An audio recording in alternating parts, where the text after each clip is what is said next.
મજામાં એકદમ. આપડે કંપની છે એ કઈ છે? Swara swarm, SWAM. સ્વામ. ઈ માં અને રિટર્ન અત્યારે તમારા કેટલું મળે? તમારા હમ. હે કોક આવ્યું છે, ન્યૂઝ બ્યૂઝ આવ્યા છે. ના એટલે હે ના હમ. ન્યૂઝ આ તો વાત છે એમ, કોઈ ન્યૂઝ આવ્યા છે બીજેડ ના. એટલે શું થયું પાછું બીજે? બીજેડ નું તો ચાલુ રહેવાનું. એટલે શું થયું છે તે? હમ. એ ભાઈ ટેક્સ નહીં ભરતા ને એટલે. એવું છે એમ? હમ. હમ. આપડે તો મને નહીં બને ભાઈબંધ નો ફોન આવ્યો હતો મારા પર હા હા, કે બોલો. તું કંપની જે કહેતો તો એ કઈ છે? એને પૈસા SWAM. જમીન ના આ તો હું રોકાણ હમ. કરાવું તું મને મળે ને 10-10 લાખ રૂપિયા રોકાણ કરવાનું કે છે. તમે જોડાયેલા કે આમાં આવી ગયા છો ને તમે? અવ્વા બસ કોડ પડી ગયો છે ને? અવ્વા બસ હવે હા જે ભાઈનો શું રિટર્ન મળે એ તમને ખ્યાલ નથી એમ ને? ચલો હું ઉઠાવ્યો કશો વાંધો નહીં. ચલો પ્રશ્ન પૂછો, હાડો જવાબ આલું. એ મચમનું રિટર્ન હોય છે એ કમ્પ્લીટ મને સમજાવો. રૂબરૂ બેહીને કરવું હોય કસ્ટમ તો મને સમજણ નહીં પડે કારણ કે કઈ હું વાંધો નહીં. નવો છું. અરે હું ચિંતા ના કરું.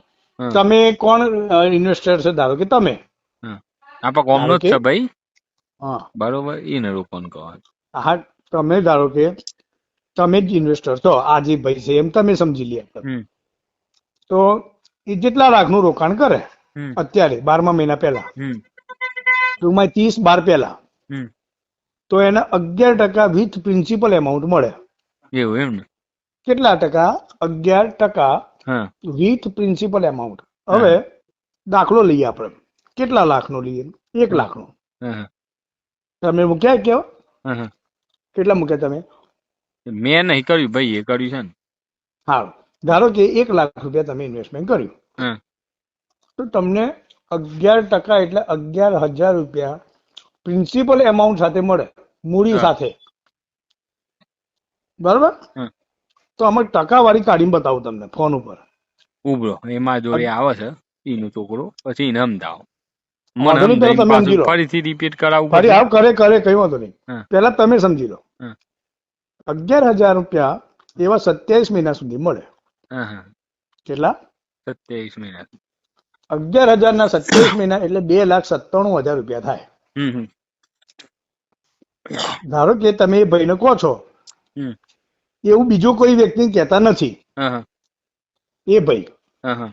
તો એનો 27 મહિના સુધી 1,11,000, 10 લાખે 1,10,000 રૂપિયા એવા સતત મળશે. કોમર્સ એફટીમાં હું.